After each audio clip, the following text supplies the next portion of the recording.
Há 700 anos atrás, em 1319, o Papa João XXII, muito por influência, pressão do rei português Dom Dinis, cria a Ordem de Jesus Cristo, a Ordem de Cristo, que menos de 40 anos depois muda a sua sede, a cabeça da Ordem, aqui, para Tomar, para o Convento de Cristo, que, no entanto, nos apresentava já relevantes marcas da passagem anterior da Ordem dos Cavaleiros do Templo, os Templários. Em boa verdade, a Ordem de Cristo era assessora da Ordem dos Templários, que tantas marcas nos deixa aqui no Convento de Cristo. Mas, na região, há outros destacados monumentos erguidos pela Ordem dos Cavaleiros do Templo de Salomão.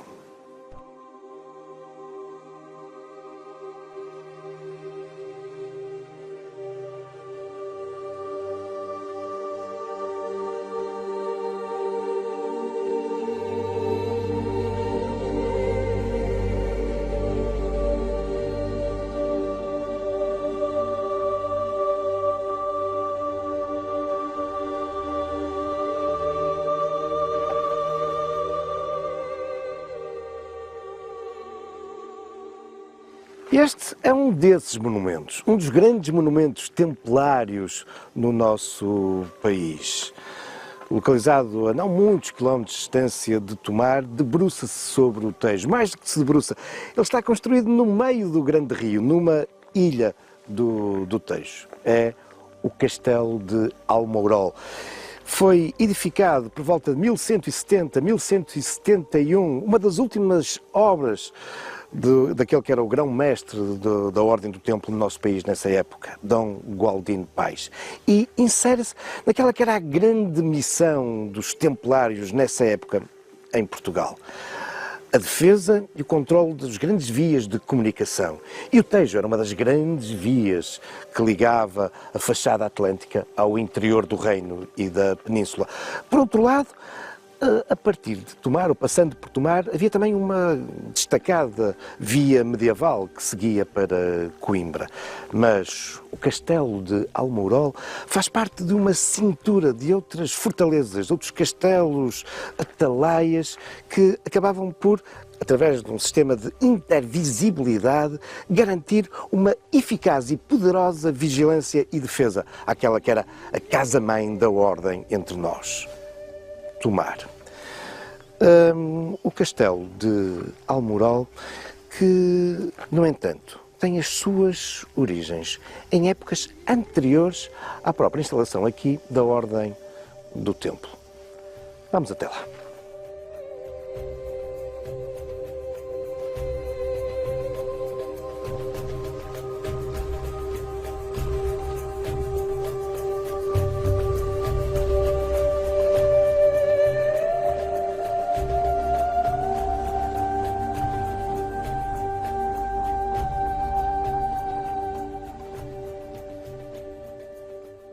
Almourol é um dos mais belos castelos portugueses, uma obra relevante dos Templários e, apesar de ao longo dos séculos ter sofrido algumas intervenções, ele mantém basicamente o aspecto original da edificação que uma inscrição sobre a porta principal nos data com grande precisão. 1171, uma inscrição que nos recorda também que é o grão-mestre da Ordem em Portugal, Gualdino Pais, o responsável por o erguer deste monumento.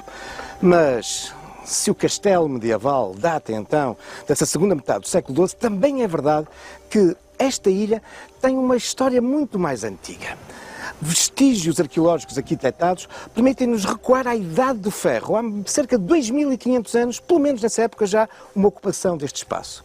E é também, depois, na fase seguinte, durante o domínio romano, que outros vestígios aqui nos evocam o passado da ocupação, provavelmente já estratégico-militar, que a ilha tinha. Quando entramos no castelo, vemos reaproveitadas na construção da fortaleza medieval algumas pedras da época romana, incluindo uma inscrição funerária que evoca vários cidadãos do Império Romano que foram inumados e que esta inscrição aqui evoca. uma história relevante, mas o castelo, ele próprio, apresenta-nos vários aspectos arquitetónicos verdadeiramente surpreendentes e até pioneiros na castelologia portuguesa.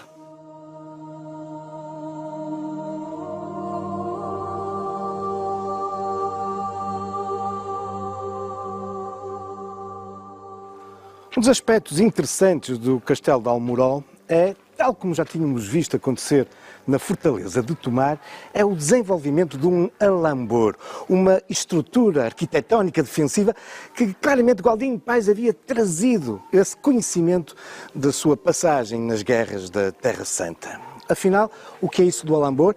É uma estrutura algo inclinada que se desenvolve junto às muralhas, evitando assim que uma torre de assalto pudesse encostar a essas estruturas defensivas.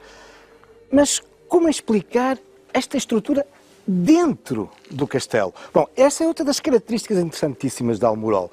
É porque entrando nesta plataforma interior do castelo, afinal, confrontamos com um segundo reduto, com a sua própria adarve, a sua própria muralha e, por isso, esta necessidade de o defender com o alambor.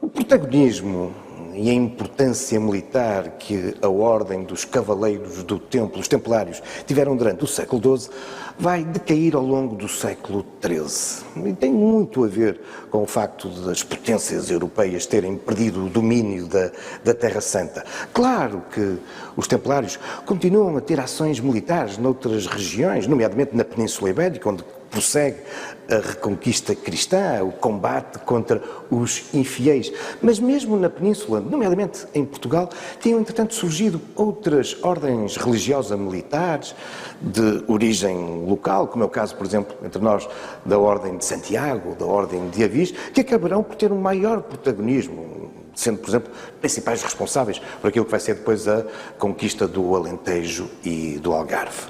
Mas se a Ordem do Templo, ao longo do século XIII, perdeu o seu poder militar, o mesmo não podemos dizer de uma outra importante faceta que a Ordem vinha alicerçando. Um grande poder económico e financeiro, resultante de duas coisas: do grande número de doações de bens que muitos senhores por toda a Europa lhes tinham dado, e também por desenvolverem uma atividade precocemente bancária, isto é, alguém que se deslocava em viagens, nomeadamente pela Europa, socorria-se muitas vezes da Ordem do Templo para, através de um documento, conseguir, por exemplo, numa viagem imaginária entre Lisboa e Paris, deixar o dinheiro que precisa num mosteiro da Ordem em Portugal e depois apresentar um documento emanado do mosteiro de origem e levantar esse dinheiro no lugar de destino, obviamente com uma pequena percentagem para a Ordem. A verdade é que os Templários vinham assim constituindo um enorme poder financeiro, mas vinham também,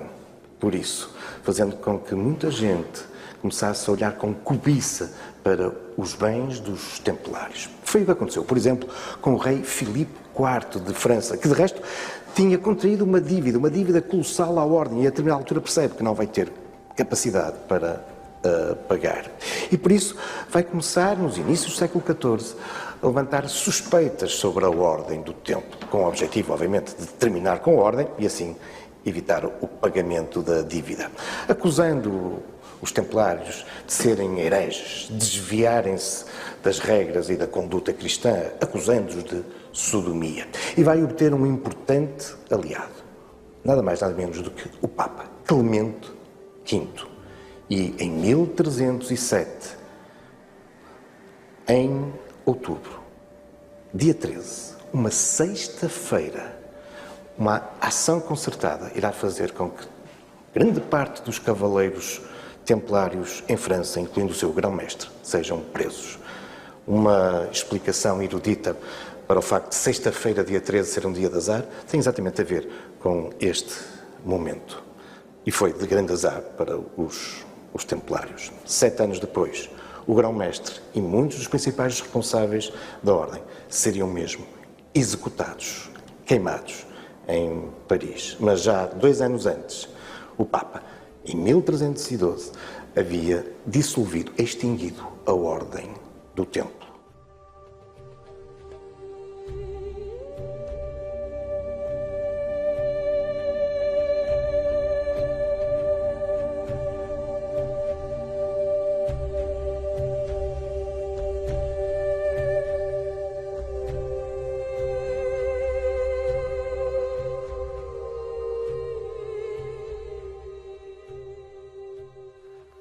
A extinção da Ordem dos Cavaleiros do Templo, em 1312, pelo Papa Clemente V, vai prever de imediato que os bens desta ordem passem, bom, em França, obviamente, para o rei, mas na generalidade da Europa vão passar para a Ordem do Hospital, para os hospitalários. No entanto, há algumas exceções em algumas regiões da Europa, e Portugal é uma delas. Os bens da Ordem do Templo serão administrados, até que se encontre outra solução, pelo rei. Ora, o rei, Dom Dinis, que durante os anos seguintes vai procurar, junto de Roma, a criação de uma nova ordem religiosa, transferindo para esta, enfim, os bens, as propriedades, os próprios monges da Ordem do Templo. No fundo, aquilo que acaba por acontecer há 700 anos atrás, em 1319, com a criação da Ordem Militar de Jesus Cristo, a Ordem de Cristo, mas não é. Entre nós, graças a esta sagacidade do rei Dom Dinis, de mudar o nome à Ordem. Os Templários passam agora, em Portugal, a ser os Cavaleiros da Ordem de Cristo. Até o seu manto continua a ser branco. A cruz continua a ser vermelha, com a mesma dimensão. A única diferença é que, em vez dos braços nos seus extremos serem curvos, era assim como vimos na Ordem do Templo, agora passam a ser retilíneos. A Ordem de Cristo, que menos de 40 anos depois da sua criação, e assumindo uma vez mais esta forte ligação, esta herança à Ordem dos Templários, irá mudar a sua sede aqui, para Tomar. E aqui irá, durante os séculos seguintes, trilhar grande parte da sua história, que tem, em 1420, um momento relevante, quando o rei Dom João I vai obter, junto do Papa, autorização para que o mestre, o novo mestre da Ordem de Cristo, seja um laico. Não como até aí sempre se fora uma figura religiosa, mas agora um dos seus filhos, o infante Dom Henrique, vai obter essa autorização. O infante Dom Henrique torna-se, por isso, o primeiro mestre laico da Ordem de Cristo. Vem-se instalar aqui. Ainda hoje temos os restos, os vestígios do paço onde o infante Dom Henrique habitou. Vai criar uma componente religiosa de monges que vão, contemplativos, que vão rezar pela proteção dos outros membros da Ordem que andam no mar. Sim, porque com Dom Henrique os cavaleiros tornavam-se agora navegantes, navegadores. E os navegadores transformavam-se também em cavaleiros da Ordem de Cristo. As embarcações do infante levavam a Ordem de Cristo. E esta ligação das descobertas e da expansão marítima portuguesa ficava profundamente associado à Ordem de Cristo.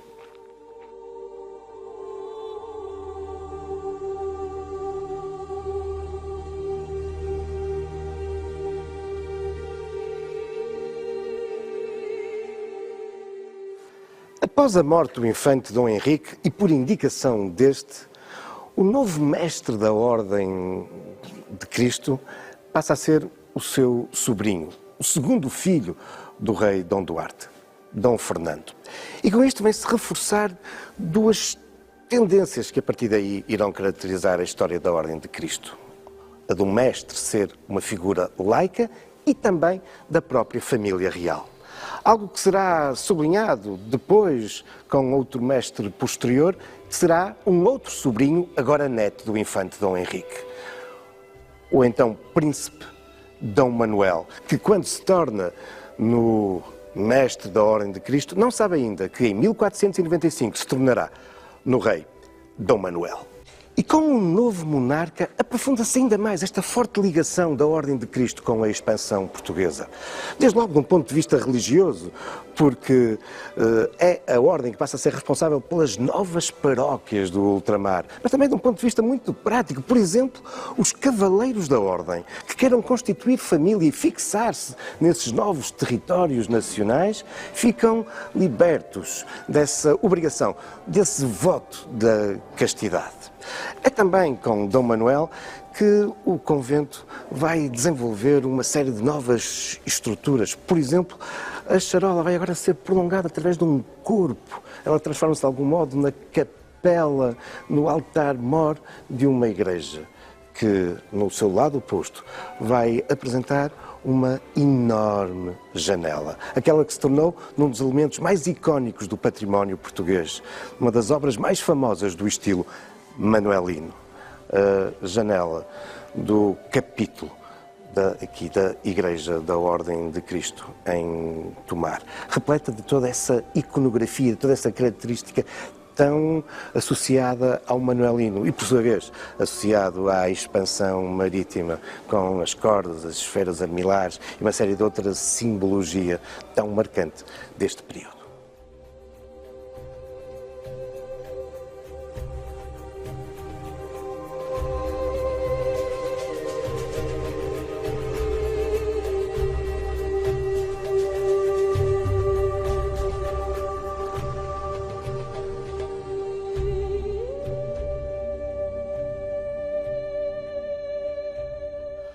Ao contrário do rei Dom Manuel, o seu filho Dom João III vai recentrar completamente a atividade da Ordem na sua dimensão religiosa.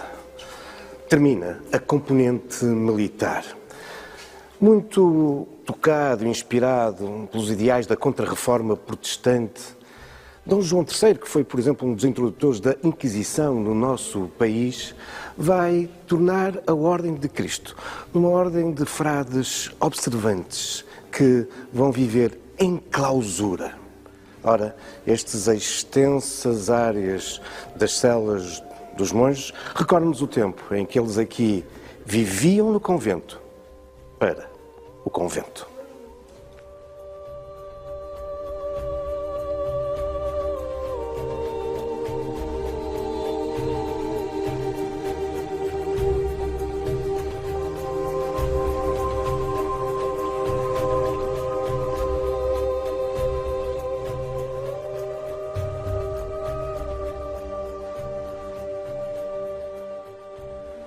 Monumento marcante pela sua história, o Convento de Cristo é também relevante à escala internacional pelo seu património, pela história da arte. Vimos já aqui em Serra peças únicas como a charola românica ou os apontamentos manuelinos, mas aqui desenvolvem-se também algumas obras marcantes, por exemplo, da arte renascentista à escala europeia, como é o caso aqui do claustro principal. Aqui havia procissões, aqui se rezava, um claustro que se desenvolve em dois patamares. Uma obra notável dos arquitetos renascentistas que estão a operar entre nós nos finais do século XVI, e este claustro arranca ainda no tempo de Dom João III e depois já nos inícios do século XVII, nomeadamente durante o reino de Filipe II de Espanha, Filipe I de Portugal. É, com efeito, uma obra notabilíssima.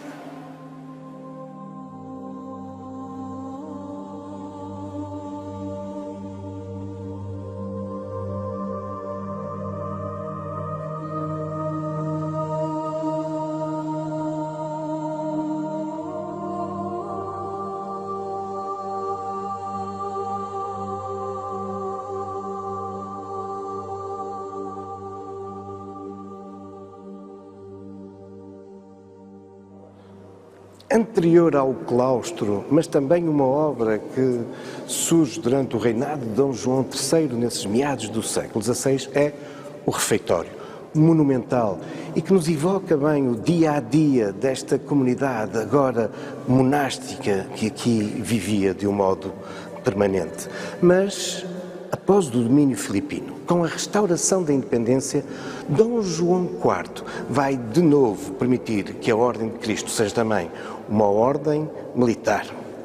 E esta característica com os seus cavaleiros vai se manter até aos dias de hoje. Sim, até aos dias de hoje. Isto porque, apesar da extinção das ordens religiosas após a Guerra Civil entre liberais e absolutistas, em 1834 terminam as ordens, os mosteiros e conventos são nacionalizados, a verdade é que a Rainha Dona Maria II vai fazer com que a Ordem de Cristo se torne agora numa ordem honorífica. E por isso os reis de Portugal e hoje os presidentes da República continuam a ser os mestres da Ordem de Cristo e a atribuir os títulos de cavaleiros.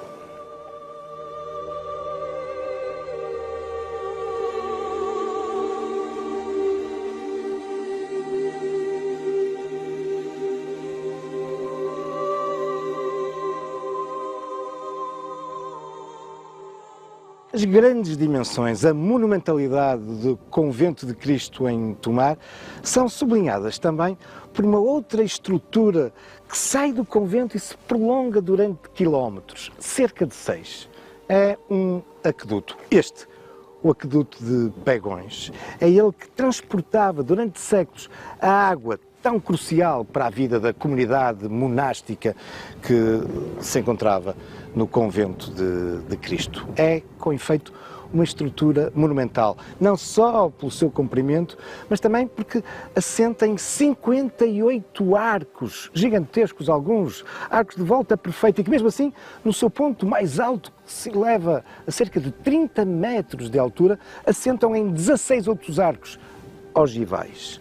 Uma estrutura que foi construída nos finais do século XVI, início do século XVII, a mando do rei Filipe I, o mesmo que, como vimos, foi responsável por outras profundas reformas que o Convento de Cristo sofre nessa altura.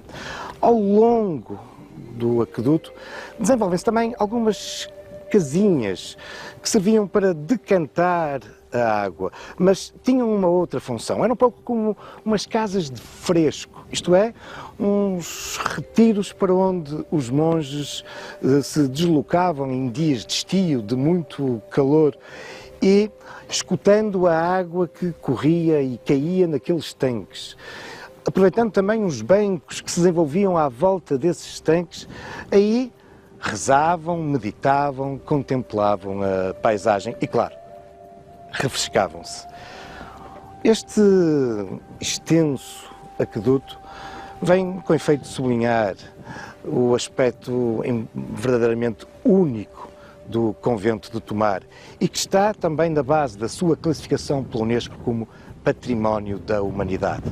Mas no nosso país, felizmente, temos muitos outros conjuntos patrimoniais merecedores desse destaque, dessa classificação internacional. Ainda muito recentemente, isso aconteceu com o Convento de Mafra e também com o Santuário do Bom Jesus de Braga. Mas isso são já outras monumentalidades, também outros factos, igualmente algumas lendas e futuros caminhos da história.